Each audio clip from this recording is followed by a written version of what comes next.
welcome to the Tabletop Games blog topic discussion. Why table presence matters for board games. Hi, it's Joe Slack here. Oliver was kind enough to let me write another guest blog and was excited to hear my thoughts as a game designer and indie publisher on why table presence matters for board games. So let's get into it. There are so many board games released every single year. On Kickstarter alone, 4,042 tabletop campaigns reached their funding goal in 2022, up from 3,520 the year before. Essenspiel alone saw about 1,200 new releases this year in 2023.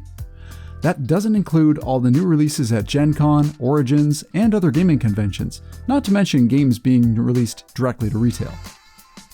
Sure, some of these numbers include expansions, releases in other languages, and various other gaming-adjacent projects like dice, tables, and game bags, but we're likely still looking at around 5,000 plus games being released in a single year. That's a lot of choice. So, what's a gamer to do? How do you choose what to play and what will stay? Well, one determining factor is table presence. Table presence simply means that the game looks great on the table and attracts attention. This can be accomplished through the use of large or unique components, amazing artwork, or anything else that really catches the eye. If a game looks great and stands out from all the others, it stands a better chance of drawing you in, getting you to ask questions, and wanting to play. So let's take a look at some games that accomplish this goal of having a great table presence. Examples of great table presence. One of the first games that comes to mind with great table presence is Fireball Island: The Curse of Volkar. I mean, this game really has it all when you talk about table presence. You've got a huge molded island, plastic trees and bridges, and a scary oversized head at the top that spits out marbles to knock players down.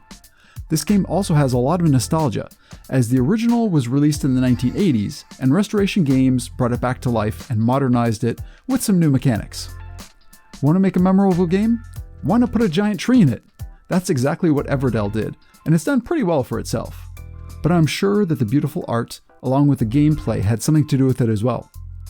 It's got an impressive 8.0 rating out of 10 on BoardGameGeek, BGG, and ranks number 32 amongst all games ever made. So in this case, the table presence may bring you in, but the game itself keeps you coming back for more.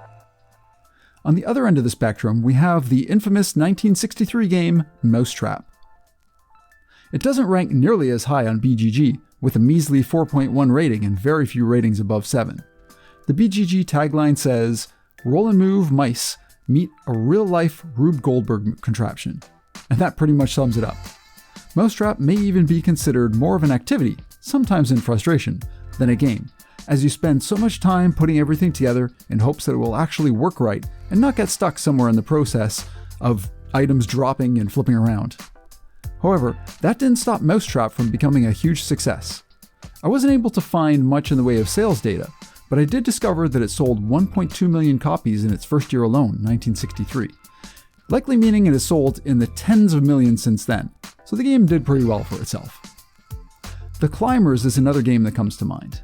I remember seeing this at Origins Game Fair several years ago and wondering what this game with building blocks and ladders was. The toy and building factor is pretty big on this one, and it definitely gets people's attention the higher it gets built up. Next up is The Dark Tower. This is another classic game by Restoration Games reestablished.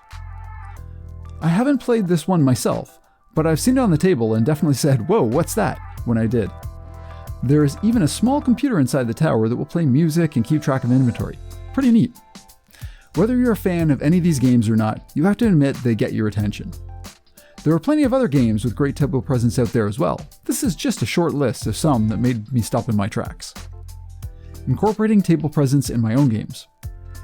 As a game designer facing the aforementioned challenge of competing against thousands of other games released every year, I've definitely tried to keep table presence in mind when I'm working on a game.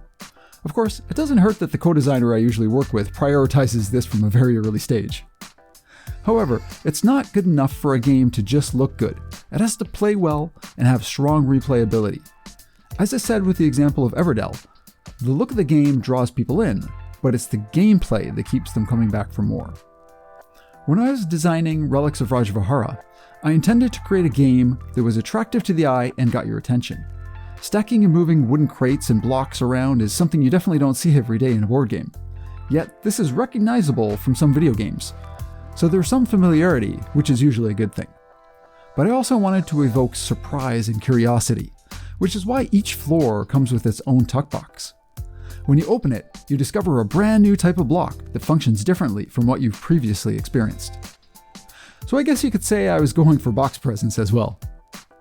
With our latest game, Mayan Curse, I could tell from a very early stage that it was going to be the type of game that would have people doing a double take. From the sliding slabs to the rotating temple to the Indiana Jones-like feeling of adventure, we tried to bring out the table presence in every component. Of course, the gameplay had to deliver on that promise of a great adventure as well. It took years of adding and removing modules to the board, trying to get the puzzliness and tension just right, tweaking the rules and objectives to make it challenging yet balanced, and playtesting with dozens of different groups to ensure the right feeling was captured. If you're interested in learning more about Mayan Curse, you can check it out on Kickstarter. Mayan Curse will be live on Kickstarter between October 24th and November 17th, 2023. Thanks again, Oliver, for letting me join you for this guest post. Thank you for listening to this Tabletop Games blog topic discussion podcast. Please check the description below for links mentioned in this episode, as well as to the written version of this article on the blog.